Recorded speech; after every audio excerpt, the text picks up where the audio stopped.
零第一维修师一天能卖10几台电视机，二道贩子一天却能卖出去60台电视机。本来打算年入100万的维修师，顿时觉得可能半年就要挣100万家产。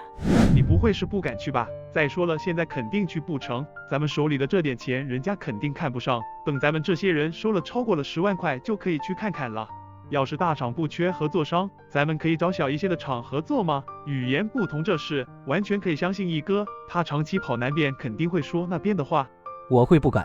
唐文杰还是被郑洪涛这句话呛住了。行了，咱们现在去不成，这只是一个想法。电视机的生意，咱们最少还要做2、3年，到时候本钱也有了，经验也有了，再去也不迟。赵毅家，赵毅此时正忙着搬货去自己家店铺。这时赵梅来到了赵毅家。大哥，晚上过来吃饭。我哥在山里弄了一只野鸡，我爸买了2斤肉做红烧肉。赵梅看见赵毅正在忙，立马就要上前帮忙。你不用帮忙，我自己就行。等会忙完了，我带他们过去。赵梅笑着点头离开了这边。此时赵梅的心情非常的好，家里已经还清了2位姑姑家的欠款，现在只剩大哥家的300块了，家里还有100多的存款，要不了多久就能把大哥的欠款也还清了。以后真的有可能在市里买一套房子，爸妈就在这边做小生意，这样过着，自己也能安心的继续上学，不用担心家里的事。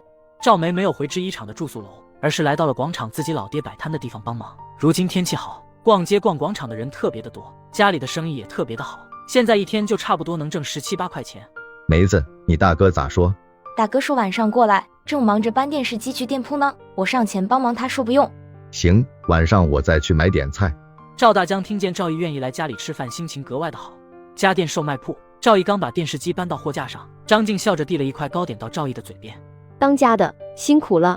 看电视看傻了吧你？赵毅接过糕点自己吃了，一点不懂得浪漫。饭都吃不饱还浪漫？我天天上山给你采野花，给你编花环玩，你看浪不浪漫？张静的生日赵毅都记在心里，每年张静的生日赵毅都会给买一些礼物，手上的手表就是张静生日的时候赵毅买的。不理你了。给你准备了，还能忘记你生日不成？诺。赵毅从兜里掏出了一串手链，现在市面上比较常见，不是什么很贵重的东西，但赵静依然很喜欢。谢谢当家的，今天回去买一只烤鸭吧。不用，今天咱们去小叔家里吃，中午我去百货大楼给你买一个蛋糕，咱们去小叔家里过生日。行。张静此时脸上全是笑容，她认为当初嫁给赵毅简直是正确的不能再正确的事。赵毅看见张静此时心情不错，也就没继续在店铺里待着了，直接回到了家。此时正好撞见刚过来的唐文杰与郑洪涛，赵毅眼睛都直了。毅哥，你们这销售速度当真恐怖。用预售的方法当然快了，在中区以及东区我们就卖现货，让宋老四去别的区预售，只要有人找他订出去多少台电视机就让他送，1台电视机给他2块钱的跑腿费。你们这样做他收入会不会太少了？既然人家帮你们预售，你们可以给5块钱一台吗？其实2块钱已经不少了，一天运气好能送4、5台，差不多10块钱了，在工厂他哪能有那么高的工资？唐文杰不在意地说道，要不是郑洪涛这层关系，他都不愿意跟宋老四有任何的来往。很快两人就走进了赵毅家院子，将带过来的钱交给赵毅清点。他们现在进货的数量越来越大，现在2人一起一次都差不多能进60台电视机了。这2人这次进完货，我又得去南方进货了，明天我就要去南边了。你们这3天可以待在荣城，等3天后再过来进货，不然待在这边吃喝都得花钱，还没有玩得好的朋友跟你们一起玩。有钱在哪都好玩，没钱只能看别人玩，其实在哪都一样。听见郑洪涛这话，赵毅点了点头，是倒是这个理，只不过有玩得好的朋友一起比较愉快。走了一哥，咱们过几天再来，记得我预售出去的洗衣机可别给人家顾客搞忘了。放心吧，忘不了。看着货车慢慢远去，赵毅这才走向百货大楼，去给张静准备晚上的生日蛋糕。现在过生日很少有生日蛋糕，这玩意比较贵，一般人都是煮1碗面条加2盒包蛋，小孩子的话，家里有钱就给买一个1块钱的小蛋糕，1碗面条，给几分钱买糖吃就算过生日了。赵毅来到了百货大楼，买了1份蛋糕，又买了几瓶汽水，这才提着东西往家里走。广场摊位这边，赵大江也收拾完摊位，带着王春燕往家里回。此时家里的饭菜已经做得差不多了，2斤肥肉做的红烧肉，还有1条5斤重的红烧鱼，以及赵有福在山里碰见的野鸡，又在菜市场买了2斤猪肝，算得上比较丰盛的晚餐了。以前过年都舍不得这样吃。爸，我去叫大哥他们过来吃饭。我们已经来了。你这孩子怎么说不听？家里什么都不缺，不用经常送东西过来。这是蛋糕，今天是小静的生日，正好咱们庆祝一下。这里是我在百货大楼买的汽水。听见这话，众人脸上顿时挂满了笑容。嫂子，祝你生日快乐。嫂子，祝你生日快乐。谢谢，谢谢。今天不知道是小静的生日，不然我高低得多准备2个菜。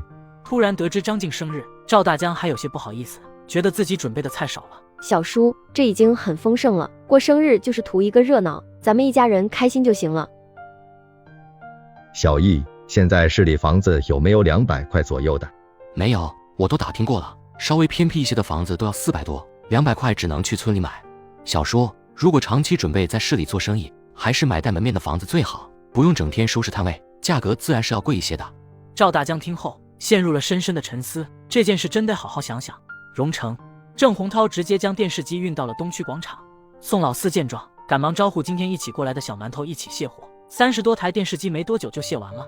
老四，你今天跑了几单2单，都是我亲自上门推销的。行，元朝你跟他们一起过去收钱，搬运的活以后就交给老四弄了，咱们在这边卖电视机。随后，一名年轻人领着背着电视机的宋老四2人出发，没多久就来到了工厂家属楼。看见宋老四真的送电视机过来，早上有些不相信的人，现在都张大了嘴巴。早上我还以为这俩小子开玩笑的，没想到真有不要票的电视机啊！你这消息落后了吧？广场那边就有卖电视机的，只不过很难买到，每天都有不少人去排队。